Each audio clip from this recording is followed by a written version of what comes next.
Oke, Assalamualaikum warahmatullahi wabarakatuh. Teman-teman semua, ini kita lanjutkan ya materi untuk mata kuliah evaluasi sensoris.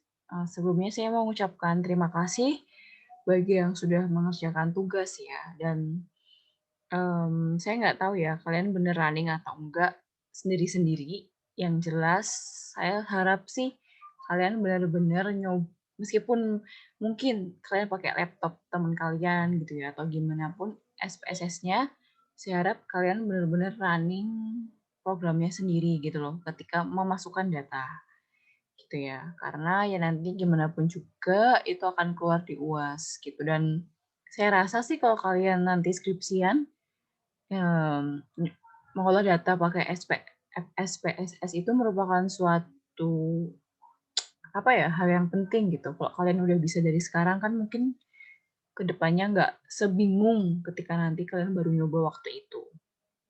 Itu sih saran saya. Tapi bagi yang, belum menjalankan sendiri atau gimana ya nggak apa-apa sih, itu terserah kalian. Nah, untuk materi hari ini ya, mungkin terhitung langsung 2 pertemuan ya, soalnya ini agak banyak materinya, ada 52 slides nanti ke depan, tapi saya juga, nggak akan menyampaikan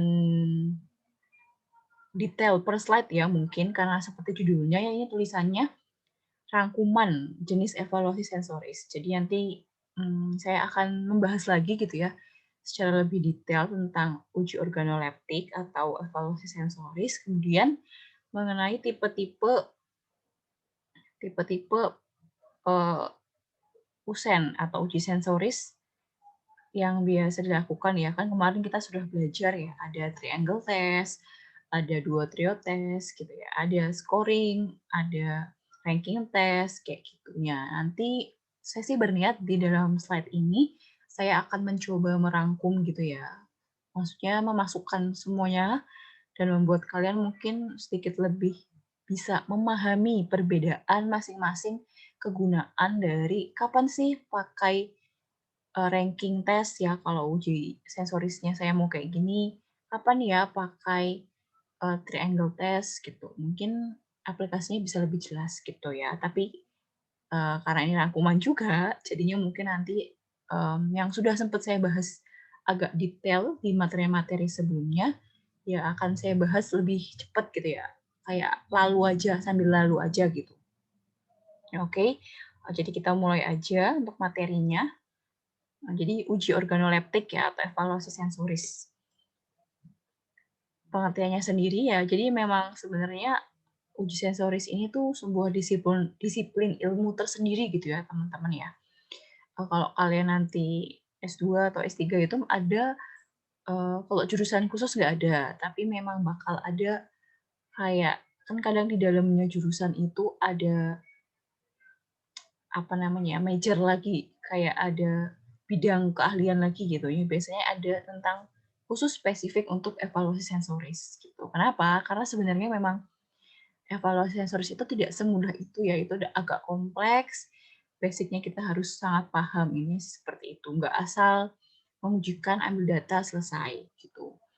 Jadi intinya ini adalah sebuah ilmu ya untuk membangkitkan dan mengukur dan menganalisis serta nanti menafsirkan gitu ya tanggapan terhadap produk yang dirasakan oleh indera, yaitu penglihatan, penciuman, sentuhan rasa, dan pendengaran. Jadi sebenarnya tidak hanya lidah dan hidung saja yang lidah, hidung, dan mata saja yang berfungsi, tapi jari-jari kita juga bisa digunakan, telinga kita juga misal untuk uji kerenyahan gitu ya. Kan mungkin kita sambil mendengar mana yang bunyi suara mana yang bunyi di mulutnya itu kelihatan renyah, mana yang kelihatan keras, kayak gitu kan. Atau pakai mulut diraba, apakah dia teksturnya halus. Jadi intinya 5 indera kita ini sama-sama semuanya bekerja ketika kita melakukan yang namanya uji sensori. Nah ini ya, persiapan untuk uji organoleptik itu eh, ada yang namanya atau dikenal gitu, ada 7 macam panel ya, panel. Panel itu ya tempat yang memfasilitasi panelis gitu ya.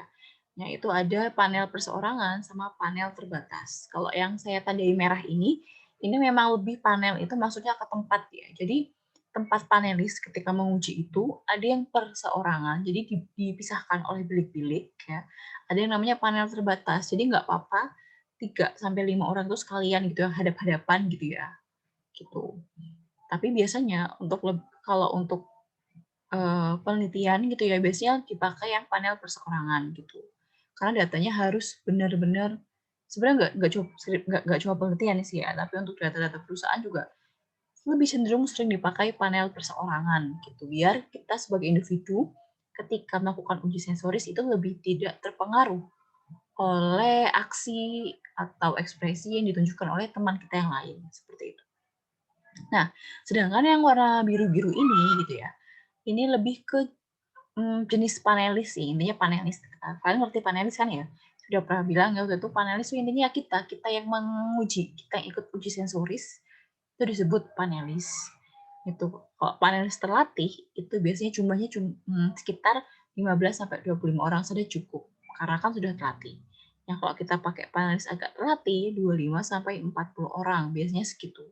Ya, kalau panelis tidak terlatih itu kan orang awam ya. Itu biasanya tuh butuh banyak teman-teman gitu. Kalaupun tidak banyak, misal 20 orang per batch, biasanya kalau panelis tidak terlatih itu minimal 3 ulangan. Apalagi kalau kalian penelitian, itu nggak boleh kalian cuma uji sensoris cuma sekali, itu nggak boleh teman-teman. Kalian harus melakukan uji panelis secara teori itu 3 gitu. 3 kali pengulangan dengan konsumen yang sama atau panelis yang sama seperti itu. Karena mereka panelis tidak terlatih seperti itu. Kemudian panel konsumennya, intinya mereka panelis tapi mereka tuh juga konsumen. Jadi benar-benar langsung konsumen yang disuruh sebagai panelis. Ada juga namanya panel anak-anak, yaitu panelisnya ya terdiri dari anak-anak gitu. Misal khusus produk yang ingin diciptakan atau yang dinilai itu adalah produk seperti permen, coklat gitu, atau kayak Kinder Joy, pokoknya yang benar-benar produk anak-anak, itu bisa juga dipakai panelis anak-anak seperti itu.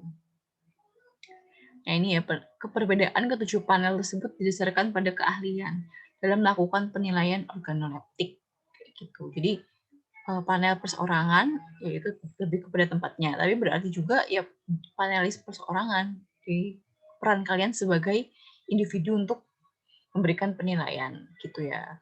Nah kalian itu nanti akan tergantung kaliannya. Kalau kalian punya kompetensi, kalian masuk ke panelis terlatih. Kalau kalian orang awam ya berarti kalian panelis tidak terlatih seperti itu.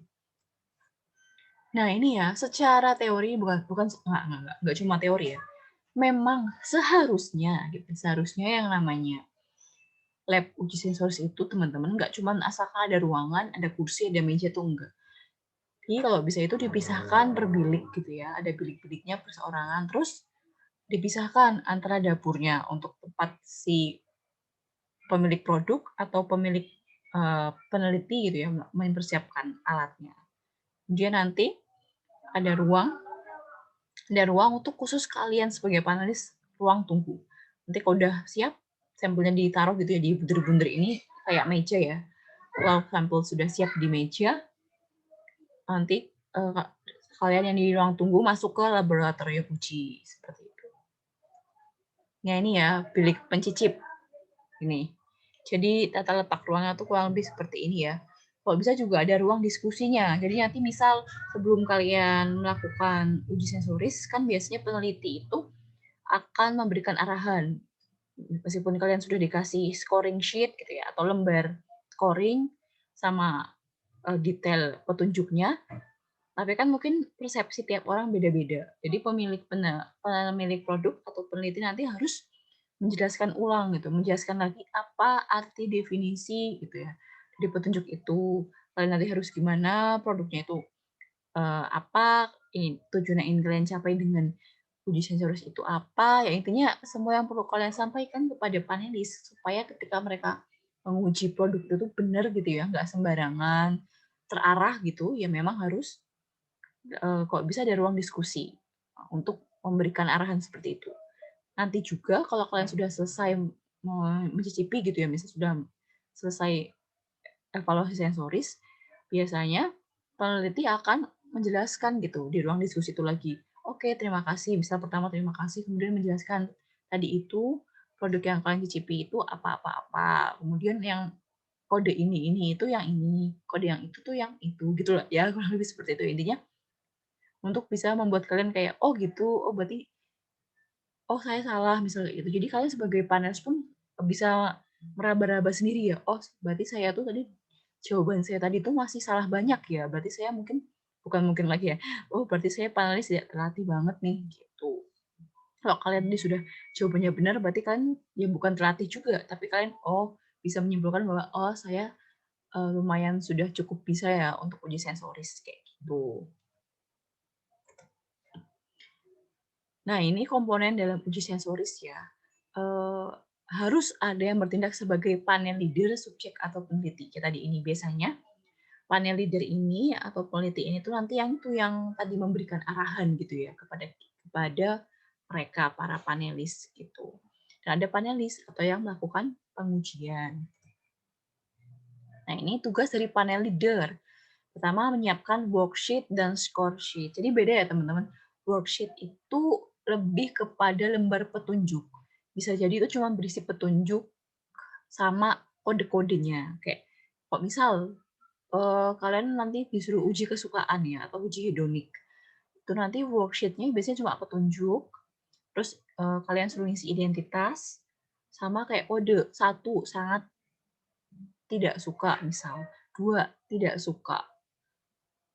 Tiga, netral. Empat, suka gitu. Misal kayak gitu. Nanti data kayak gitu disebut worksheet-nya. Score sheet-nya itu ada yang menyebut worksheet itu kadang sekaligus sama score sheet, tapi ada yang juga dipisah.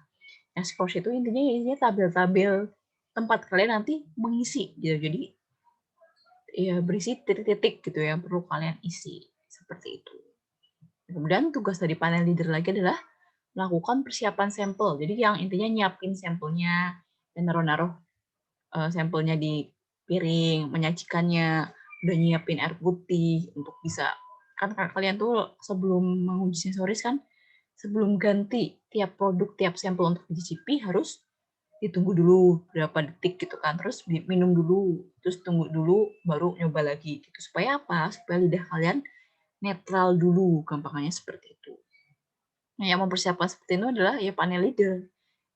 Dia ini leader ya, kalau punya asisten boleh banget. Tapi kan yang jelas panel leader ini ininya tuh kayak ketua yang mengarahkan gitu. Dibantu orang lain juga nggak apa-apa. Asalkan yang bantu itu bukan panelis gitu. Kalau yang bantu panelis ya ketahuan dong. Gitu. Nah, memberikan instruksi yang jelas kepada panelis, mengolah data dan membuat kesimpulan dari data yang didapatkan. Seperti itu. Nah, ini ya bisa dibaca sendiri ya oleh kalian. Kira-kira apa aja yang harus ada di worksheet. Ada jenis uji sensori, tanggal pengujian, jenis sampel, bla bla bla. Kalau kalian mau tahu lebih detail gitu ya contohnya, kalian bisa searching gitu di internet kayak contoh worksheet uji sensoris nanti akan keluar. Ya, intinya minimal harus berisi data-data ini gitu ya. Jenisnya untuk uji apa? Misal uji hedonik produk biskuit dari Pati Garut misalnya gitu. Tanggal pengujiannya harus ada, dikasih keterangan, jenis sampelnya ditulis, terus identifikasi sampelnya atau kodenya tuh apa aja disebutkan gitu ya, tabel rancangannya, tabel rekap. Nah, itu ini kurang lebih seperti itu. Kalau score sheet itu sebenarnya sama aja sih teman-teman sebenarnya. Ada yang nyebutnya worksheet, ada yang nyebut score sheet gitu ya. Ada yang memisahkan, ada yang menggabungkan. Intinya sama aja. Yang jelas lebih ke skala gitu. Kalau score sheet itu hmm, ada beserta tabel yang harus kalian isinya, kurang lebih seperti itu. Tapi kalau saya pribadi, saya menyebut worksheet sama score sheet itu sama aja ya, asalkan isinya sama. Maksudnya sama-sama harus berisi nama, tanggal, jenis produk, atribut mutu yang dinilai, gitu-gitu ya. Seperti itu. Tapi ini kalau di PPT ini memang ada bedanya. Kalau worksheet itu ya, kalau bisa kalian bacakan, kalau worksheet itu lebih kepada petunjuk dan informasi umum. Sedangkan kalau yang score sheet ini benar-benar kayak nama kalian, gitu ya, terus apa yang kalian uji dan apa yang kalian isikan. Kurang lebih seperti itu. Nah ini, sekarang kenapa saya makanya bikin materi tentang rangkuman itu ya, karena supaya bikin kalian lebih paham gitu ya, lebih jelas bisa membedakan Jadi teman-teman, yang namanya uji sensoris atau uji organoleptik ini tuh dibedakan jadi dua ya. Ada yang namanya uji perbedaan sama uji hedonik gitu. Jadi tujuan umum dari namanya uji sensoris itu dua, secara garis besar untuk membedakan sesuatu atau uji perbedaan dan uji kesukaan atau uji hedonik. Jadi lebih ke tujuannya lebih ke konsumen gitu. Jadi nggak untuk membedakan tapi lebih ingin tahu suka yang mana kayak gitu. Nah, ini untuk lebih jelas saya pisahkan. Pertama kita masuk dulu ke yang uji perbedaan ya. Nah, ini bisa dibaca kalau uji pembeda itu intinya untuk menetapkan apakah ada perbedaan sifat sensori antara dua contoh atau lebih gitu ya. Terus lebih kepada menilai pengaruh modifikasi proses pengolahan. Jadi kan kenapa ada uji pembeda? Biasanya karena oh ganti bahan atau oh ganti proses. Pokoknya kalau ada yang diganti ya sebelum nyampe ke konsumen dari bahannya itu biasanya untuk menilai konsumen itu bisa membedakan nggak sih ngaruh. Biasanya kalau dilakukan uji pembeda itu berarti niatnya adalah supaya konsumen itu nggak tahu produknya itu sebenarnya diubah bahan. Gimana yang nyebut? Jadi kalau uji pembeda itu biasanya berarti peneliti atau pemilik produk itu uh, tidak ingin tidak ingin terjadi perubahan kualitas. Gitu. Jadi secara tujuan gitu bedanya. Uji pembeda ini biasanya dilakukan ketika pemilik usaha atau pemilik produk tidak ingin kualitas produknya berubah dan tidak ingin konsumen merasakan bahwa produknya itu berubah. Kurang lebih seperti itu. Makanya ini di bawah sendiri ada tulisan untuk pemasaran. Itu karena berarti brandnya atau rasa yang sudah diketahui oleh publik itu misal selevel A gitu ya. Sangat enak misal. Nah, produsen tidak ingin konsumen tahu itu telah berubah salah satu bahannya. Intinya untuk pemasaran supaya tetap kualitas rasa seperti itu atau kuantitas gitu ya. Yang seperti yang sebelumnya tetap gitu. Intinya tetap supaya seolah nggak ada beda gitu. Nah ini triangle test. Ada yang namanya triangle test. Jadi kalau triangle test ini kan sudah saya jelaskan ya. Intinya kita nyiapkan 3 triangle. Jadi ada 3 sampelnya. Yang 2 itu sama, yang satunya itu yang beda. Udah gitu aja. Dan kalian nanti sebagai panelis untuk memberi kode mana yang beda gitu. Contoh kasusnya tuh sama ya sama PPT yang pernah saya jelaskan waktu kita kelas offline. Jadi saya nggak akan jelasin detail lagi, bisa kalian baca sendiri gitu ya. Nah ini yang jelas worksheet-nya kurang lebih seperti ini. Ini adalah contoh yang paling sederhana dari sebuah borang gitu ya, borang atau worksheet dari uji sensoris gitu ya. Ada nama tesnya ini triangle test. Gitu. Sebenarnya kalau bisa ditambahi triangle test sampelnya apa? Nanti ada nama, nggak usah, karena ada jenis sampel. Nama, jenis sampel, tanggal. Gitu. Itu. Terus ada sampel set, sampel berapa. Berarti ini seminim-minimnya. Instruksinya ada, nama kalian ada, jenis sampelnya ada, tanggal pengujiannya ada, jenis tesnya apa gitu ada. Ini juga sudah ya, sudah saya pernah jelaskan gitu. Contoh hasil data yang didapatkan oleh panel leader atau si peneliti ya. Ya. Nah, selain triangle test ada yang namanya duo trio test. Jadi intinya sama sebenarnya ya, sama triangle test. Bedanya jadi kalau triangle tadi itu 2 produk sama, satunya beda. Kalau yang ini satunya itu adalah produk yang sebelumnya atau reference. Ya, sampel yang duanya itu satunya sama kayak reference, satunya beda. Kalian nyarinya mana yang beda dengan R gitu. Hampir sama kan sebenarnya gitu. Cuman kalian udah tahu duluan gitu mana R-nya, mana kontrolnya. Kalau yang di dua trio test, kalian nyari mana yang beda. Sebenarnya tergantung peneliti ya, Kak. Ini nanti pertanyaannya kalau dua trio test itu bisa mana yang sama dengan R, bisa juga mana yang beda dengan R. Seperti itu. Yang jelas kalau di dua trio test, satu sampel sudah diketahui sebagai reference. Kalian tinggal nyari yang beda atau yang sama. Gitu. Kalau tadi triangle kan kalian nggak punya reference gitu.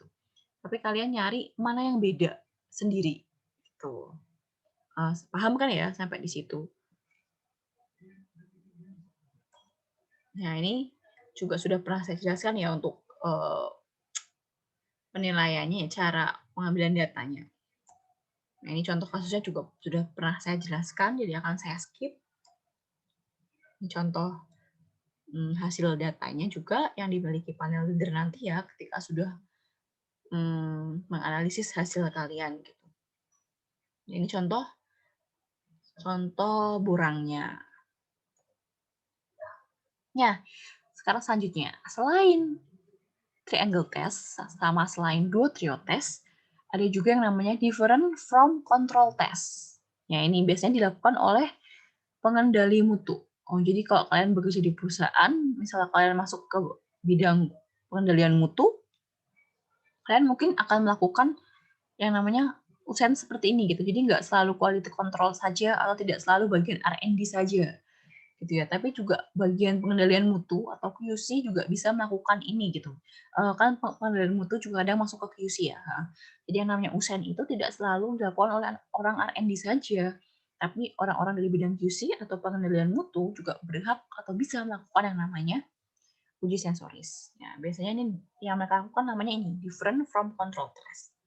Different from control test. Jadi untuk mengetahui apakah ada perbedaan di setiap flavor, maaf, apakah ada perbedaan di setiap batch proses dan setiap batch.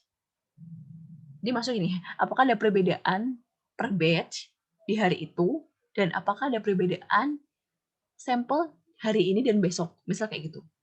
Kan yang namanya produk itu ya teman-teman, kualitasnya harus sama terus. Apalagi kalau sudah tingkat perusahaan besar ya, itu otomatis misal kita makan Tenggo vanilla, ya rasanya kan harus gitu terus.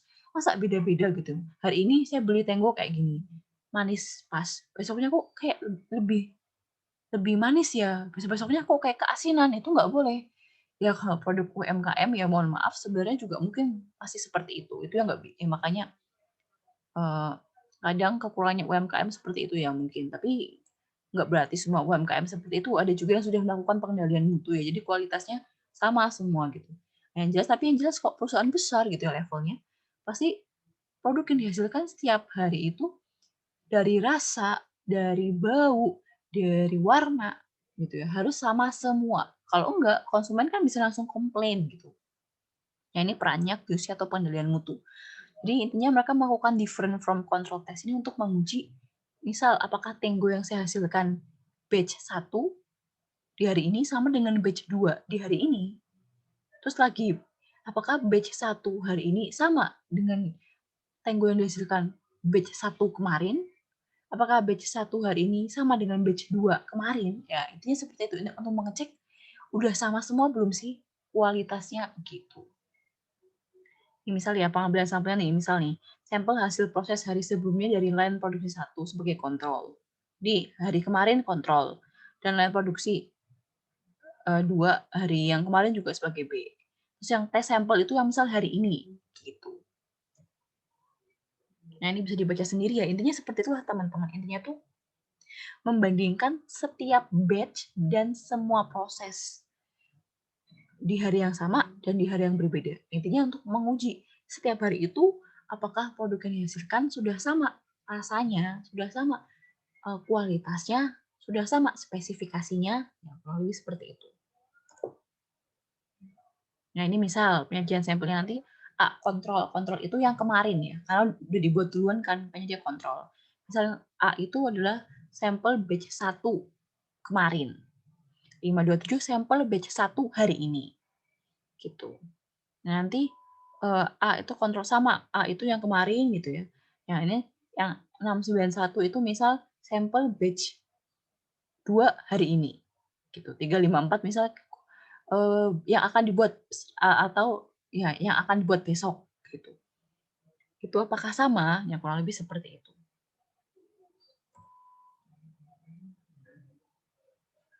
Nah, ini nanti hasilnya itu bisa berupa angka-angka begini ya. Ini tergantung kita sebagai panel leader atau yang membuat borang, bisa skalanya 5, bisa skalanya 7, gitu. Intinya dari tidak ada perbedaan sampai ke ada sedikit perbedaan, agak lebih banyak perbedaan, sama sekali berbeda, kayak gitu-gitu kan kita bisa menciptakan sendiri ya, ribet-ribetnya kayak gitu. Ya kurang lebih seperti itu. Makanya mungkin kalau ada yang 5, kalau cuma 5 mungkin kayak tidak ada perbedaan. Terus yang level 2-nya sedikit perbedaan, yang ketiganya berbeda, yang keempatnya eee banyak berbeda, yang kelima amat sangat berbeda, mungkin seperti itu. Ada yang kok sampai 7, berarti nanti ada yang agak sedikit berbeda, agak banyak berbeda, gitu-gitu. Itu, tergantung kalian ya ingin pakai seperti apa, gitu. Ya ini contoh ya, contoh, penilaiannya gitu ya. Kalau kalian nanti melakukan pengujian kan misal dari hasil ini, misal ada yang menilai nomor 4, itu berapa orang, gitu-gitulah dimasukkan ke data ini gitu untuk dianalisis oleh si panel leader atau oleh si peneliti gitu.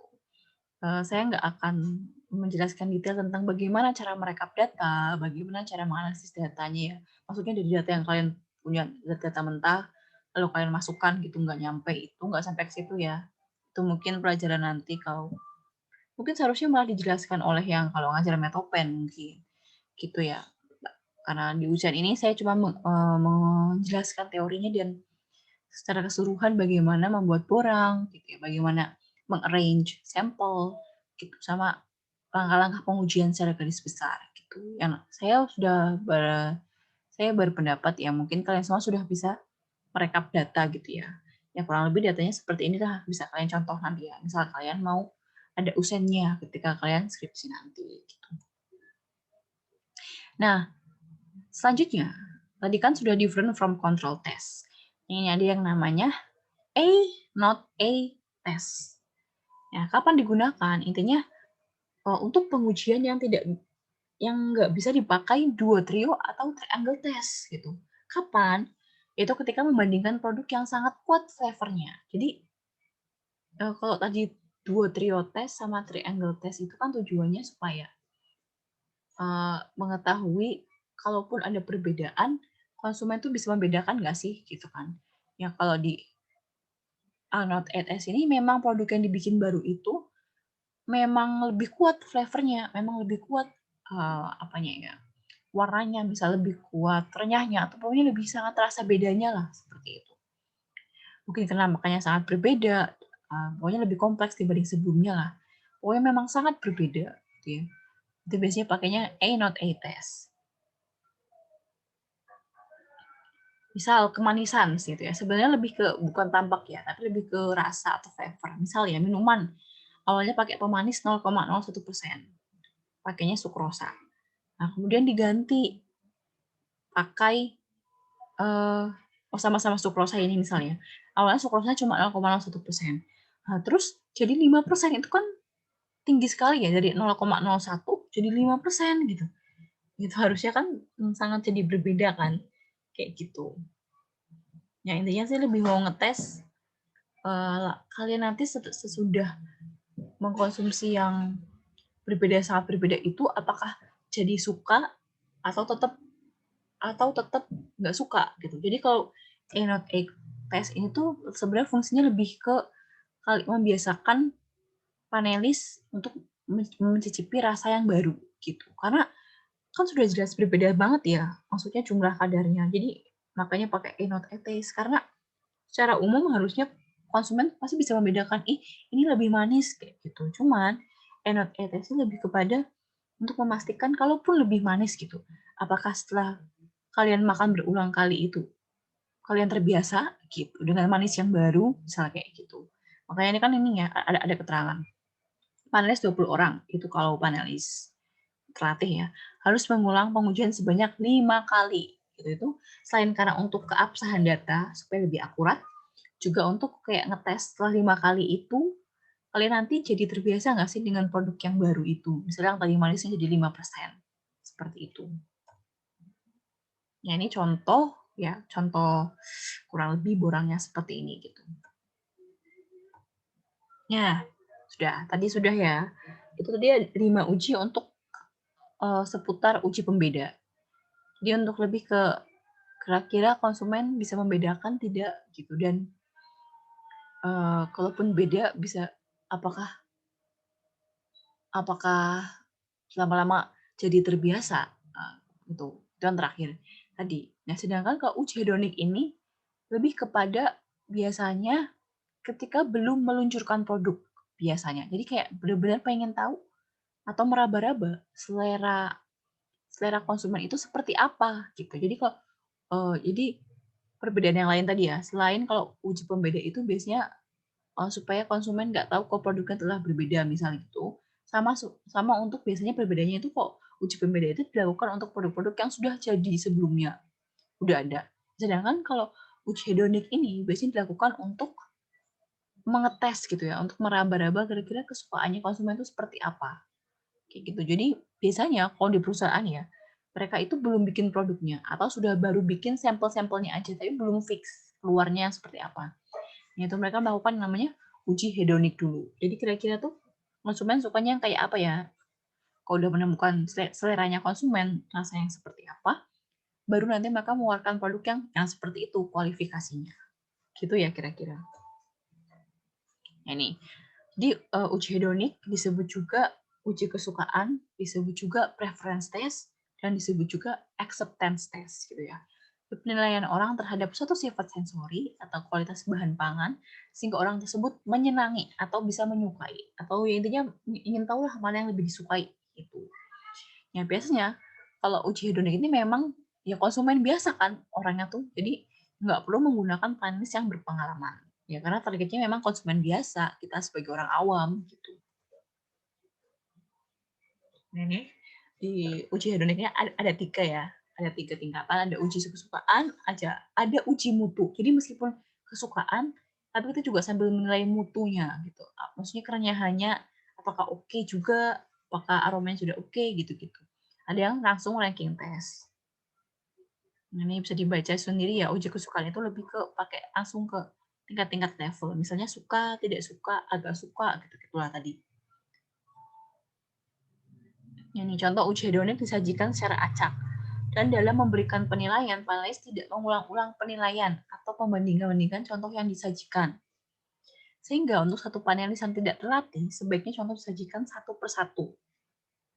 Hingga panelis tidak akan membanding-bandingkan satu contoh dengan lainnya. Ini ilmunya.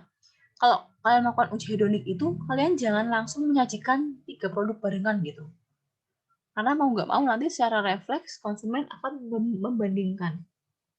Aku lebih suka yang ini, aku lebih suka yang itu. Ya memang niatnya seperti itu sih. Tapi jadinya mungkin kadang hasilnya bias. Akan lebih bagus kalau misal kalian menyajikan satu dulu. Terus suruh nilai, kasih minum. Diam dulu semenit, kasih sampel kedua, minum dulu, ambil, tunggu yang baru gitu. Lebih seperti itu. Sebenarnya nggak masalah sih ya, maksudnya banyak juga yang nggak seperti ini gitu, langsung disajikan barengan nggak apa-apa untuk uji hedonik, tapi ya ada yang kalau takut panelisnya bakal bias ya bisa dipisahkan gitu. Nah ini kalau uji mutu ini nanti ada skor-skornya gitu ya, atau kadang ditambahi tabel tentang keterangan gitu. Jadi kita sebagai panelis bisa kayak memberi komen, ini renyah, tapi apa? Yang ini tuh aku suka, misal ya, kan kita bikin produk gini loh, misal ada 3, yang produk satu ini tuh udah enak, udah renyah, tapi baunya nggak suka. Yang kedua ini baunya suka, renyah juga, tapi kok kurang enak. Jadi kadang kan saling saling masing-masing punya kekurangan ya. Coba untuk uji mutu ini lebih ke kita ngasih skor-skor di mutu-mutu kayak renyah, kayak di apanya gitu ya. Jadi kita bisa ngasih keterangan gitu kayak saya suka produk nomor 1, tapi baunya pengen seperti nomor 2, misal gitu. Atau kayak masing-masing nomor ada kekurangan. Jadi saya pribadi lebih suka overall produk 3, misalnya kayak gitu. Ini bisa ditambahin seperti itu. Makanya disebut juga uji mutu hedonik. Jadi kesukaan, tapi kalian memberikan preferensi-preferensi kualitas atau mutu gitu. Ada poin-poin itu di dalam borangnya. Ini bisa dibaca juga ya. Saya suaranya mulai sakit ini tenggorokannya, jadi saya nggak menjelaskan panjang ya, mohon maaf. Itu kekurangannya kadang ya, saya kalau di kelas juga kalau ngomong mungkin cepet banget, itu karena bukan karena pengen cepet selesai juga, tapi karena nggak tahu ya, kalau kelamaan ngomong saya itu sakit tenggorokannya gitu ya. Jadi kayak mohon maaf kalau agak cepet gitu ya. Ya ini misal contoh penyampaian uji kesukaan ya. Tadi kan saya bilang tuh ada yang cuma 5 level, ada yang 7 level, ada yang 9 level, tergantung kalian. Ini kan ada yang dibikin sangat suka sekali, sangat suka, suka, agak suka, netral, atau tidak suka, gitu ya. Nah, bisa juga cuma bikin 7. Jadi sangat suka, suka, agak suka, netral gitu. Jadi sekalinya itu dihilangin misalnya kayak gitu, itu tergantung kaliannya ya, bebas. Ya kalau uji ranking ini sudah pernah saya sampaikan juga ya di set sebelumnya, sama sih untuk memberikan penilaian gitu, atribut mutu atau yang mana yang lebih kita suka, tapi lebih mengurutkan gitu ya. Kadang mohon maaf ya, ini rahasia perusahaan ya, tapi kadang ini ya seperti cocok untuk nih menguji performa produk dibandingkan dengan kompetitor. Jadi bisa kita pakai sampel produk lain, tapi ya jangan sampai panelisnya tahu ya kalau itu merek itu gitu ya. Atau memang kita membuat produk yang sama kayak kompetitor. Kemudian nanti dibandingkan dengan produk yang punya kita. Itu diuji rankingnya kita tuh suka yang mana. Seperti itu. Nah ini ya. Baca sendiri ya. Saya ngasih PPT-nya. Ini contoh pengujiannya ya. Saya kan belum menjelaskan ya kalau contoh pengujian sampel yang ranking ya. Apa sudah juga? Ini misal contohnya bisa dibaca sendiri juga. Karena nanti saya juga akan ngasih tugas lagi kalian merangkum gitu ya, merangkum dari apa yang sudah saya sampaikan hari ini gitu. Ya ini, oke. Ya ini contoh penyajian aja ya, ini kok scoring test. Ini bisa paper sampel ini misal. Jadi kalian itu kalau menyajikan apa namanya tuh ya, sampel data ke kalian kepada apa namanya panelis, itu kalian harus nyatet teman-teman, karena nggak boleh kalian itu naruh misal ke saya, terus naruh ke A, naruh ke B, itu sama urutannya itu nggak boleh, itu nggak boleh. Atau kalian dibalik tekonya atau dibalik apanya itu ngasih itu kode yang apa gitu ya. Maksudnya intinya harus acak lah kayak gitu.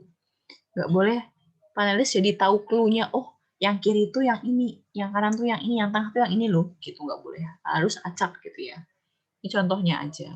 Ini maksudnya 00 ini tuh maksudnya ya nanti ada isinya gitu. Maksudnya kalian mengisi poin-poin gitu. Misal yang nomor kayaknya ini nggak kelihatan ya kursornya. Pokoknya misal yang ini 148, bawahnya nanti 371 apa-apa gitu. Ini misal P1 tuh misal panelis 4. Kayak gini susunannya. Yang panelis 5 sampai panelis 8 begini susunannya. Gitu kan harus membuat seperti ini. Itu pun panelis 1 sampai 4 itu kan nanti nah ini untuk memudahkan kalian bisa. Jadi misal yang masuk itu 4 panelis dulu gitu ya ke ruang usen. Kalian kan mereka nanti di bilik yang berbeda kan, biliknya kan kepisah. Jadi 4 orang ini kan otomatis nggak bisa langsung lihat kan. Ya, itu bisa kalian kayak gini menjadikannya. Jadi bedanya cuma per page gitu. Tapi kalau kalian pengen lebih ribet atau lebih nggak ketahuan bisa. Bahkan panelis 1 sampai panelis 4 pun ini sudah acak gitu. Intinya setiap acaknya itu kan harus mencatat seperti itu ya. Atau ya kalau enggak ya kalian bisa nulis di balik cawannya atau apa gitu ya. Seperti itu. Kalau kodenya sih kalian tunjukkan ya 148, 371 kan nanti kalian tahu itu produk yang apa kan. Tapi kan harus tahu sendiri 148 itu yang F1, 602 itu yang F2 misalnya seperti itu. Maksudnya saya formulasi yang apa gitu ya maksudnya. Contoh tabulasi datanya juga. Ya, oke. Mungkin itu dulu ya. Nanti saya tugas kalian yang kemarin baru saya lihat gitu ya. Belum saya nilai, nanti mau sekalian saya nilai. Tapi ini juga saya kasih tugas untuk merangkum gitu ya. Meskipun videonya saya up sekarang gitu nanti, tapi ya tugasnya ya bisa nantilah ya, karena ini masih momen habis lebaran seperti itu. Jadi mungkin kalian otaknya juga masih traveling kemana-mana gitu ya, masih ingin liburan misal. Jadi Ini materinya saya bagikan sekarang gitu ya, biar kalian mungkin juga bisa nyicil dengerin dulu, nyicil baca-baca dulu, mahamin dulu, baru nanti merangkum gitu ya. Tugasnya mungkin untuk minggu depan gitu ya. Oke, sekian dulu materi dari saya untuk yang rangkuman ini ya. Semoga memang bisa benar membantu. Kalau ada yang bingung bisa ditanyakan ke saya, bisa PM gitu ya, atau tanya di grup, nggak masalah. Yang penting aktif aja dan tetap mencoba sendiri gitu. Oke, terima kasih. Saya sudahi dulu. Wassalamualaikum warahmatullahi wabarakatuh.